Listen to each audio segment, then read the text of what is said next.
UPPL দল ত্যাগ কৰি বিপিএলৈ জইন কৰিলে হয় সঁচা আপোনালোকে দেখিছে 4টা বজাত মই ৰেজিগনেশ্যন দিছে central working president Pramod Boro ডাঙৰীয়া হয় আজি ৰেজিগনেশ্যন দি পেলাই আজি বিপিএফক মই সমৰ্থন কৰিব বুলি আজি যোগদান কৰিলোঁ এইটো নতুন কথা নহয় যে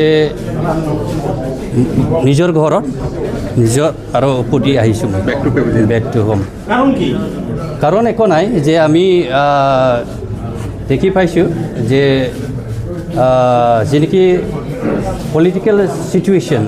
যে য'ত আমাৰ এই অঞ্চলত উন্নতি আৰু শান্তি বজাই ৰখাৰ কাৰণে মই মদত কৰিবৰ কাৰণে মই ওলাই আহিছোঁ ইয়াতো বহুত লাইনত আছে কালি পৰহি সেইবিলাক সোমায়ে ক'ব মোটামুটি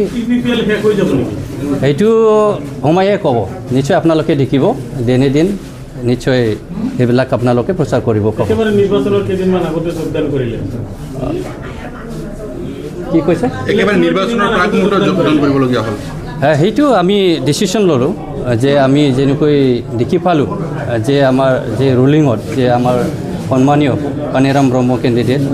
আমি দেখি পাইছোঁ আৰু অভাৰঅল আমি এছেছমেণ্ট দেখি পাইছোঁ যে উন্নতিৰ ক্ষেত্ৰত আৰু শান্তি বজাই ৰখাৰ ক্ষেত্ৰত সকলোৱে ৰাইজে আজি বিপিএফক সমৰ্থন কৰিছোঁ